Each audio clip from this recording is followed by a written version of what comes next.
Di Sabtu kuno rumeksa ing awan, di Sabtu geni rumeksa ing wengi. Reksanen aku saomah lan donyaku, yen ora gelem reksa gegrek ulungmu salombo lan milih getihmu satetes. Ingsun aturake Allah, kenal prasape cat Allah. Yen sira gelem sanaan aku njaluk pratondo, sira saben dina malam tak kunjung sekukulem Gondoalung.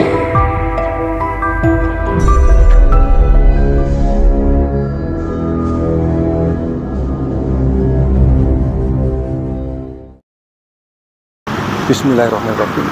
Assalamualaikum warahmatullahi wabarakatuh. Rahayu, rahayu, rahayu.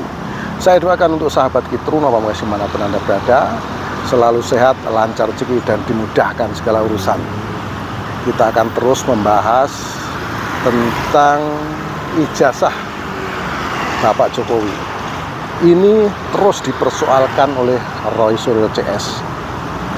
Tempo hari Rismon Sianipar sudah melaporkan di daerah istimewa Jogja, tepatnya di Polda Yogyakarta. Ini berita baru yang dilaporkan adalah berita kebohongan. Namun jangan lupa subscribe, tekan tanda lonceng sebagai bentuk notifikasi. Kita kawal terus perjalanan ijazah Bapak Jokowi ini sampai akhir. Dan saya yakin sebentar lagi akan ada tersangka, karena sudah masuk ke tahap penyidikan. Dan ini ada yang menarik.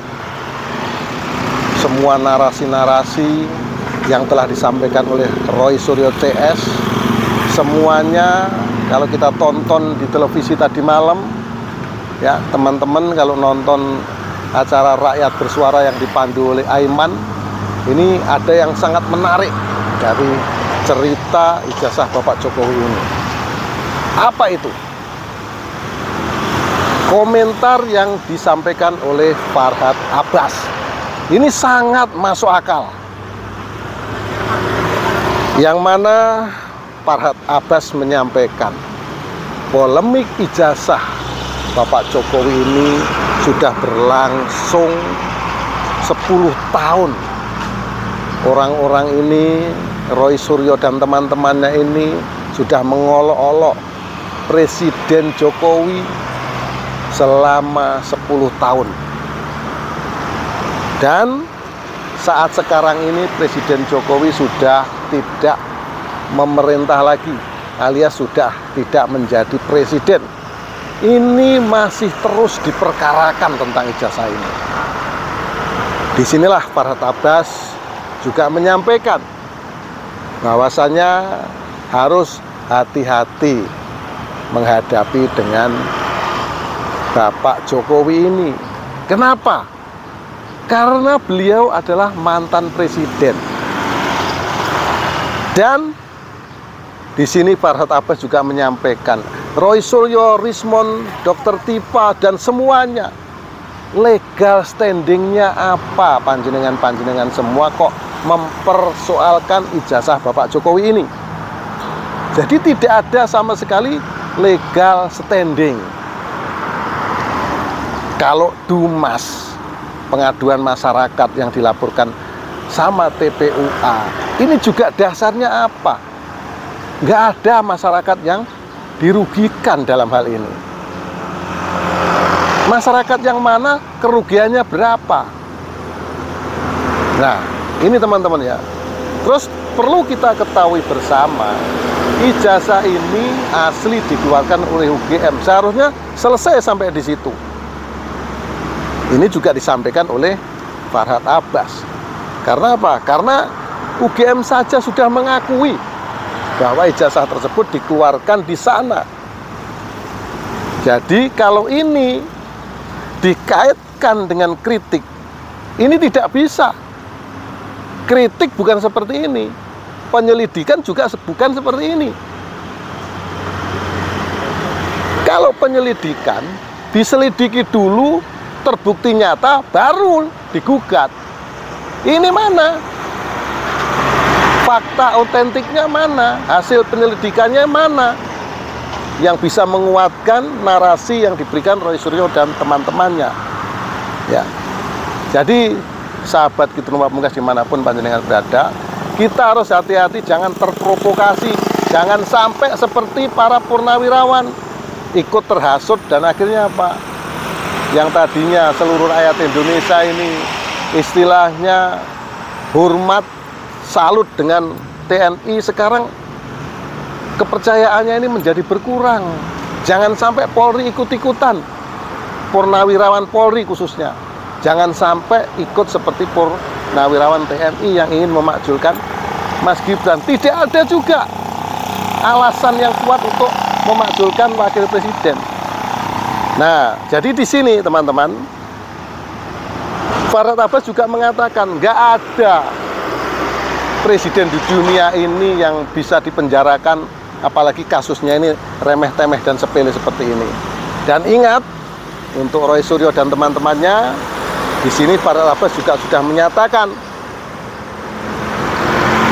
presiden walaupun melanggar apapun, ada kesalahan apapun, ini bisa dimaklumi karena memang memiliki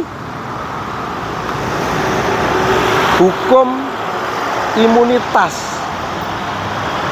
Nah itu, jadi presiden, apalagi sekarang anak Pak Jokowi jadi wakil presiden. Presiden ini punya kekuasaan yang sangat luar biasa. Jangankan cuma memenjarakan orang-orang seperti ini sangat mudah. Namun inilah transparannya negara kesatuan Republik Indonesia. Semua orang diberikan ruang karena negara demokrasi. Namun ini sudah kebablasan. Seorang presiden, kata Farhad Abbas, menyatakan perang itu terjadi. Mengatakan tembak itu terjadi. Nah, jadi selama ini Bapak Jokowi hanya diam, dan diam. Sekarang Roy Suryo dan teman-temannya ini terus mengganggu dan melaporkan ke ranah hukum. Akhirnya apa yang terjadi? Ya kesabaran pasti ada batasnya. Ini sudah keterlaluan yang dilakukan oleh Roy Suryo dan teman-temannya. Ini bukan kritik, teman-teman harus hati-hati. Jadi seperti yang saya sampaikan di video sebelumnya, kalau hanya 5 orang yang jadi tersangka, itu tidak fair. Ya, harus YouTuber. Ya, rombongannya Roy Suryo kan ada tuh YouTuber. Karena video itu dibuat oleh seorang YouTuber tersebut dan dipost di media sosial. Akhirnya menjadikan ijazah ini tambah geger lagi, tambah rame dan tambah runyam lagi. Nah ini.